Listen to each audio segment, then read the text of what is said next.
भाई मेरा तो यही कहना है, जो बुराइयां हमारी मेवात के अंदर आ रही है, ये शिक्षा की बदौलत ही आ रही है कि हमारे अंदर शिक्षित, हम शिक्षित ना हैं। मेरा नाम मोहम्मद तला है और मैंने मैट्रिक्स नीट डिवीज़न से सीकर से अपनी तैयारी नीट की करी थी और बहुत अच्छा रिजल्ट भी मिला मेरे को। उसका मैं शुक्र अदा करता हूँ बहुत ज़्यादा। अनुशासन सबसे बेहतर चीज होती है। तो जिस जिस इंस्टीट्यूट के अंदर अनुशासन नहीं है तो वहाँ कुछ भी नहीं है। जब अनुशासन ही नहीं रहेगा तो इल्म भी नहीं रहेगा। तो मैट्रिक्स के अंदर हर चीज़ की जो है बढ़िया सुविधा है, अनुशासन भी उनका ठीक है, वो मेहनत भी बढ़िया कर रहे हैं। हॉस्टल में वहाँ मेरा बच्चा रहा है, हॉस्टल में भी बढ़िया उनकी सहूलियत है। साथियों अस्सलाम वालेकुम। हम मेवात नुहू के गांव बीवीपुर में हैं और यहाँ पर एक परिवार के सक्सेस की स्टोरी हम आपको बताएंगे। एक बच्चा है हमारे साथ में जिनका नाम है मोहम्मद तलहा। उन्होंने नीट की परीक्षा पास की है और उनके परिवार वाले हमारे साथ मौजूद हैं। उनसे भी जानेंगे कि भाई जो है इसके पीछे जो माँ बाप की मेहनत है उसके बारे में भी जानेंगे। सबसे पहले हम बात करेंगे मोहम्मद तलहा से। मोहम्मद तलहा जी, आपका बहुत बहुत स्वागत है। अपने गांव के साथ पूरे मेवात का नाम रोशन किया है, तो हमारी तरफ से आपको बहुत बहुत कॉन्ग्रेचुलेसन जी। Thank you. आपका परिचय करा दो हमारे व्यूवर्स को। मेरा नाम मोहम्मद तला है और मैंने मैट्रिक्स नीट डिवीज़न से सीकर से अपनी तैयारी नीट की करी थी और बहुत अच्छा रिजल्ट भी मिला मेरे को। उसका मैं शुक्र अदा करता हूँ बहुत ज़्यादा। और मेरे माता पिता का भी शुक्र अदा करता हूँ, उन्होंने मेरे पर विश्वास रखा और मुझे सपोर्ट किया, हर एक इमोशनल सपोर्ट भी किया, वैसे भी सपोर्ट किया फाइनेंशियली। मोहम्मद तलहा जी, आप थोड़ा सा हमारे व्यूवर्स को ये और बता दें कि जब आप तैयारी कर रहे थे तो किन किन मुश्किलों से आपको गुजरना पड़ा था। मुश्किलें तो जी, टीचर्स थे वहाँ पे काफ़ी सारे जो हमेशा सपोर्ट करते थे, चाहे आपको कैसी भी ज़रूरत हो, कोई भी आपको प्रॉब्लम हो, वो सारी बात उनसे बता देते थे तो वो उसका हल निकाल देते थे। बाकी पेरेंट्स से दूर रहना ये बड़ी मुश्किल थी और वैसे भी काफ़ी ज़्यादा अप डाउन भी होते हैं, रिजल्ट भी कभी कभी कम आता था तो उसमें भी सपोर्ट मिलता था। अच्छा, आप पढ़ाई की टाइमिंग क्या रहती थी जब आप सीकर मैट्रिक्स एकेडमी में पढ़ाई कर रहे थे। मैं रात को सिर्फ 11 बजे तक पढ़ता था, सुबह 5 बजे जल्दी उठ जाता था। रात को ज़्यादा पढ़ा नहीं जाता था, सुबह जल्दी उठने की कोशिश करता था, सुबह ही ज़्यादा पढ़ता था मैं। मेरा शाम का बैच था एक्चुअली, तो उससे फिर 7-8 घंटे की प्रॉपर सिटिंग हो जाती थी सुबह, ऐसे पढ़ता था। अच्छा, ये एक माहौल अपने मेवात में ज़्यादातर है अशिक्षा का। इस माहौल से आपको निकलने में किसने ज़्यादा सहयोग किया। ये तो पूरा सहयोग माता पिता का ही है। देखो जी, यहाँ पे हमारे गांव में कोई भी किसी को नहीं पढ़ाता। लीग से हट के इन्होंने हमारे ऊपर विश्वास रखा और हमें पढ़ाने की कोशिश करी और अपने सारे सुख दुख को झेलते हुए हमें पढ़ाया। ये उनकी बहुत ही लीग से हट हट हट के बात थी। ये यही था जो सपोर्ट था। अच्छा, एक चीज़ और पूछूंगा मोहम्मद तलहा जी, मैट्रिक्स एकेडमी के बारे में आपको कहाँ से सलाह मिली कि भाई आपको मैट्रिक्स एकेडमी से तैयारी करनी है। ये पापा के फ्रेंड हैं, यहाँ पे मेवात में काउंसलर भी हैं वो, नवाज एकेडमी कर रहे हो, उन्होंने सजेशन दिया था मैट्रिक्स एकेडमी का सीकर से। वैसे तो आपका पूरा परिवार जो है शिक्षा से जुड़ा हुआ है, लेकिन डॉक्टर बनना ही क्यों चुना और ये सपना किसका था। ये मेरे पापा का सपना था कि एक डॉक्टर हो घर में। और वो उन्होंने मेरे को बोला भी 10th में था जब मैं, कि डॉक्टर की तैयारी, मेरे को भी फिर मेरा भी वही सपना था कि उनका सपना पूरा करना है। नमाज़ पढ़ता था मैं, वहाँ पे भी पढ़ता था, वहाँ पे पास में मस्जिद भी थी, वहीं पे जाता था मैं नमाज़ पढ़ने।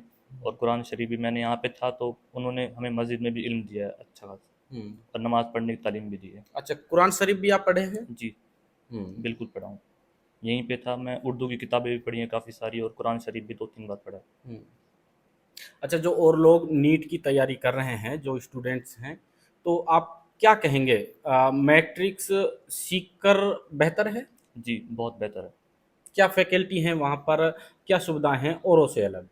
और से अलग जी, वहाँ पे मैट लैब है जहाँ पे आप पिछले कोई भी, अगर आपकी क्लास छूट जाती है किसी भी टॉपिक की, तो आप वहाँ पे जाके पढ़ सकते हैं। और वैसे काफ़ी ज़्यादा सपोर्ट मिलता है।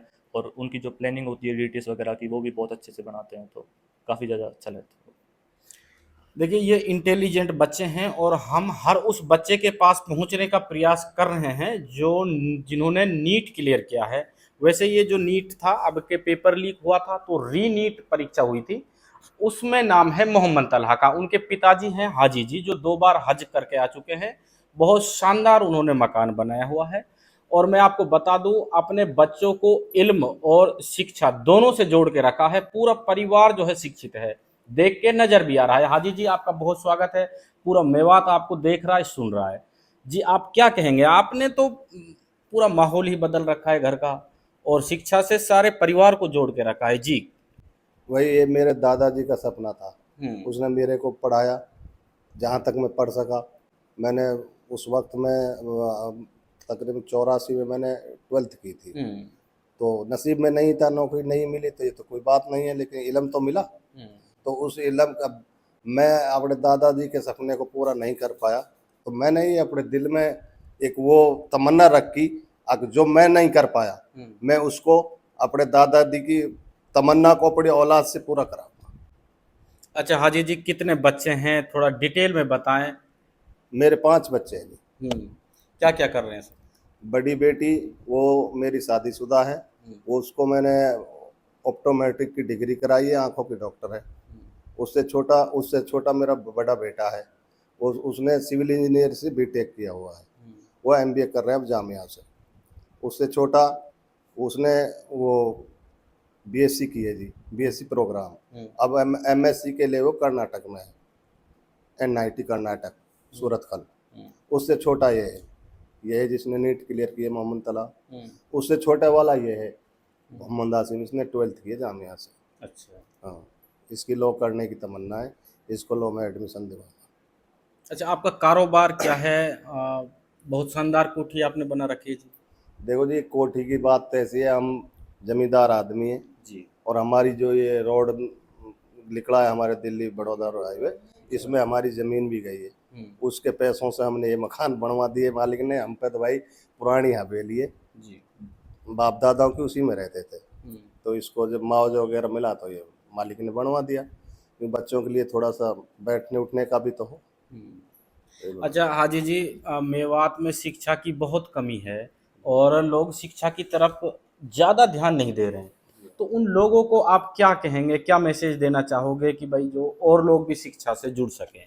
भाई मेरा तो यही कहना है, जो बुराइयां हमारी मेवात के अंदर आ रही है ये शिक्षा की बदौलत ही आ रही है कि हमारे अंदर हम शिक्षित ना हैं, हमारे बच्चे शिक्षित ना हैं। अगर हम अपने बच्चों को भविष्य को सुधारेंगे और उनको शिक्षा की तरफ मुतवज्जा करेंगे तो हमारे अंदर ये नहीं है कि भाई इलम हो, कैसा ही हो, दीनी हो चाहे दुनियाई हो, इलम होता है। इलम अगर हमारे अंदर होगा तो हमारे हमारे हम समाज के अंदर भी सुधार आएगा, हर बुराई से हम डरेंगे। मैं तो यही कह रहा हूँ हर इंसान से, पूरे मेवातियों से मेरी हाथ जोड़ के दरख्वास्त है, अपने बच्चों को इलम की तरफ मुतवज्जा करो, इन्हें इलम हासिल कराओ ताकि इन बुराइयों से रुक सके। अच्छा देखिए, माता जी से भी बात करेंगे। किसी भी सक्सेस स्टोरी के पीछे माता पिता का बहुत सहयोग होता है। एक सवाल आपसे और पूछूंगा, मैट्रिक्स सीकर एकेडमी जो है उसके बारे में आपको किसने बताया और क्यों आपको वो बेस्ट लगी? हमारा एक दोस्त है एकेडमी चलाता है, उसका वो टीचर भी है, शायद गवर्नमेंट टीचर भी है, स्कूल भी चलता है उसका। तो उसने कहा भाई मैट्रिक्स बढ़िया, उसके बच्चे वहीं रहते हैं, तो उसके बच्चे मैट्रिक्स में थे, तो उसके कहने पे मैंने मैट्रिक्स में कर दिया।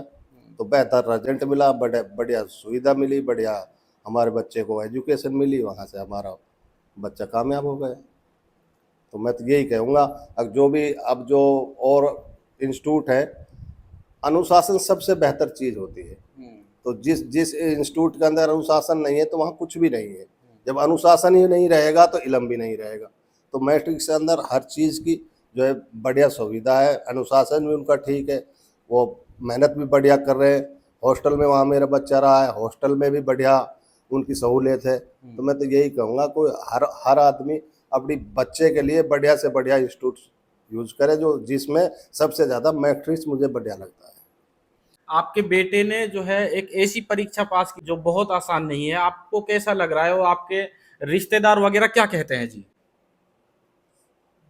शुक्रिया अदा करें जी सबन का फोन आया है, बच्चे ने ऐसे कर दी, बहुत अच्छी बात है। ऊपर वाला का शुक्र है लाख लाख बार, और सब लोगों की दुआ है, जैसे सबन ने खूब दुआ दी है जी सब।